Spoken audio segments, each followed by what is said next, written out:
Existe uma linguagem que o universo fala, uma espécie de código secreto, uma gramática matemática que, sem que a gente perceba, organiza tudo ao nosso redor, das coisas minúsculas às imensas galáxias.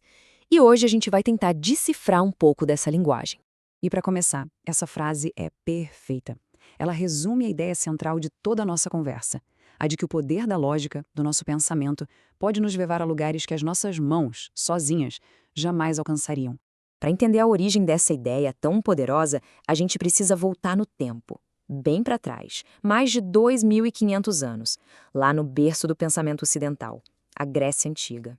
E no meio da nossa história, surge um problema que parecia impossível: como medir a altura da Grande Pirâmide de Quéops. Para o filósofo Tales de Mileto, isso não era só um problema, era uma provocação, uma oportunidade de ouro. E qual foi a tecnologia de ponta que ele usou para resolver esse enigma gigantesco? Pode parecer brincadeira, mas foi isso aí.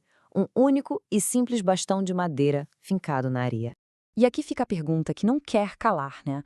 Como é que uma coisa tão pequena, tão banal, consegue desvendar o segredo de uma das construções mais grandiosas da história?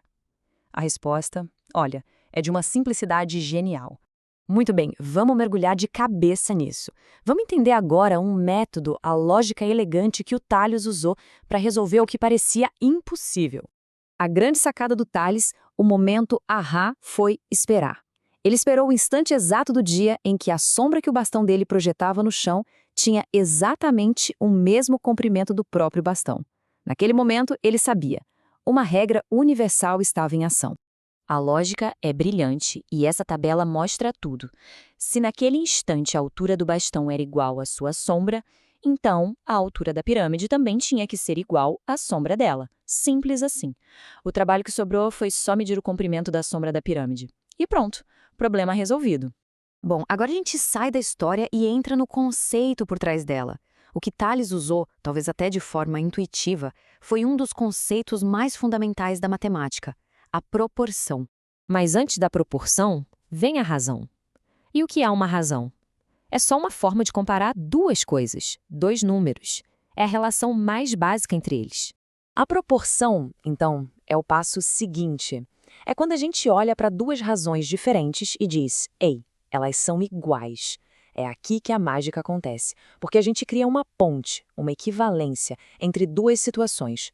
E na linguagem da matemática, ela se parece com isso. Uma afirmação que parece simples, mas que é extremamente poderosa.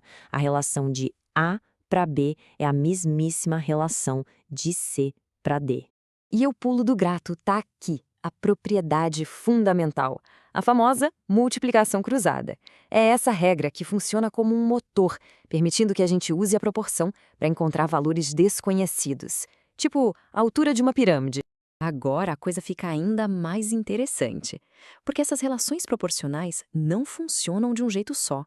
Elas podem se mover juntas, em harmonia ou em oposição completa. A diferença é bem clara, né? De um lado, na direta, as grandezas andam de mãos dadas. Quando uma sobe, a outra sobe junto. Do outro lado, na inversa, é como uma gangorra. Quando uma sobe, a outra invariavelmente desce. Um exemplo clássico de proporção direta: massa e volume. Pensa num saco de pipoca. Quanto mais pipoca se coloca, ou seja, mais massa, mais espaço ela ocupa, mais volume. As duas grandezas crescem juntas, em proporção. E para a inversa, um bom exemplo é a lei de Boyle, lá da física. Se a gente pegar um gás e aumentar a pressão sobre ele, o seu volume diminui na mesma proporção. É uma dança de opostos, mas perfeitamente sincronizada. A partir daqui, a gente percebe que a proporção vai muito além dos problemas humanos. Ela parece estar escrita no próprio tecido do universo. É como um projeto, um design oculto da natureza. E talvez a proporção mais famosa, mais icônica de todas, seja este número: a razão áurea. Uma constante matemática que, de forma quase mágica, aparece nos lugares mais inesperados. Ela está na maneira como as pétalas de uma flor se organizam para captar o máximo de luz, e está também lá longe, no desenho elegante dos braços de uma galáxia. É como se fosse a assinatura matemática da harmonia e da eficiência. E vai muito além.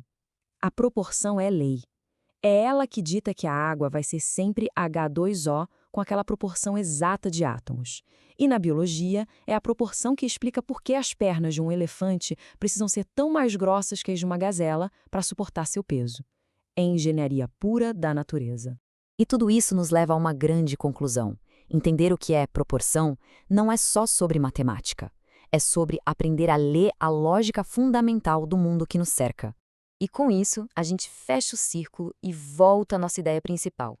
Aprender sobre proporção é, de fato, como aprender a gramática de uma língua universal.